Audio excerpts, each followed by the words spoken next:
بسم اللہ الرحمن الرحیم۔ سیرت النبی امام احمد رضا رحمۃ اللہ علیہ کی تحقیق۔ دلیل: اللہ تعالیٰ نے فرمایا ہے،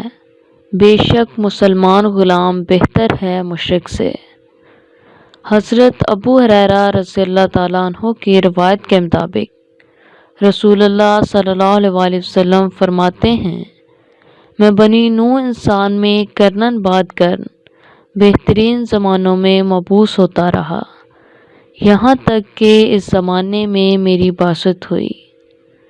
حضرت امیر المومنین سیدنا علی المرتضیٰ کرم اللہ تعالی وجہہ کی اس حدیث صحیح میں ہے، روئے زمین پر ہر زمانے میں کم سے کم 7 مسلمان ضرور رہے ہیں، ایسا نہ ہوتا تو زمین و اہل زمین سب ہلاک ہو جاتے۔ اسی طرح سیدنا عبداللہ بن عباس رضی اللہ تعالیٰ عنہما سے مروی حدیث صحیح میں ہے، نوح علیہ السلام کے بعد زمین کبھی 7 بندگان خدا سے خالی نہ ہوئی، جن کے سبب اللہ تعالیٰ اہل زمین سے عذاب رفع فرماتا رہا ہے۔ جب صحیح حدیثوں سے ثابت ہے کہ ہر قرن و طبقہ میں روئے زمین پر کم سے کم 7 مسلمان بندگان مقبول ضرور رہے ہیں، اور خود صحیح بخاری شریف کی حدیث سے ثابت ہے کہ حضور اقدس صلی اللہ علیہ وسلم جن سے پیدا ہوئے وہ لوگ ہر زمانہ ہر قرن میں اس زمانے کے بہترین لوگوں میں سے تھے، اور آیات قرآنیہ سے واضح ہے کہ کوئی کافر اگرچہ کیسا ہی شریف النسب ہو، کسی غلام مسلمان سے بھی خیر و بہتر نہیں ہو سکتا۔ تو واجب ہوا کہ مصطفیٰ صلی اللہ علیہ وسلم کے آباء و امہات ہر قرن و طبقہ میں انہیں بندگان صالح و مقبول سے ہوں، ورنہ معاذ اللہ صحیح بخاری میں ارشاد مصطفیٰ صلی اللہ علیہ وسلم اور قرآن مجید میں ارشاد باری تعالیٰ کے مخالف ہوگا۔ یہ دلیل خاتم الحفاظ امام جلال الدین سیوطی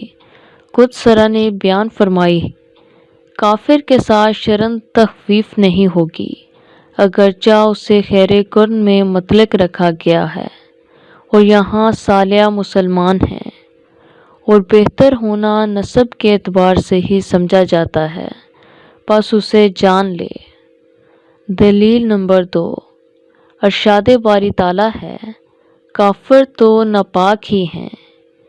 ایک اور حدیث میں ہے،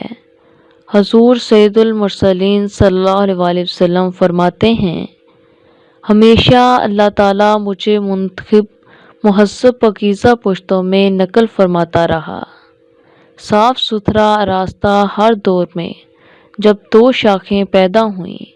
میں ان میں بہتر قبیلہ شاخ میں تھا، اور ایک مقام پر آپ کا ارشاد گرامی ہے، میں ہمیشہ پاک مردوں کی پشتوں سے پاک بیویوں کے رحموں میں منتقل ہوتا رہا۔ دوسری حدیث میں آقا صلی اللہ علیہ وسلم کا ارشاد مبارک ہے، ہمیشہ اللہ عز و جل مجھے مبارک پشتوں اور پاکیزہ رحموں میں نقل فرماتا رہا، یہاں تک کہ مجھے میرے ماں باپ سے پیدا کیا۔ سو ضروری ہے کہ حضور اقدس صلی اللہ علیہ وسلم کے آباء کرام طاہرین و امہات کرام طاہرات سب اہل ایمان و توحید ہوں، کہ قرآن کی روح سے کسی کافر و کافرہ کے لیے کرم و طہارت سے حصہ نہیں۔ یہ دلیل امام فخر الدین رازی رحمۃ اللہ علیہ نے بیان فرمائی، اور امام جلال الدین سیوطی رحمۃ اللہ علیہ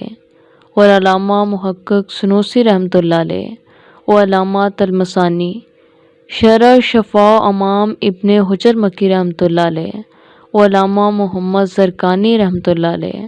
شرح مواہب وغیرہم اکابر نے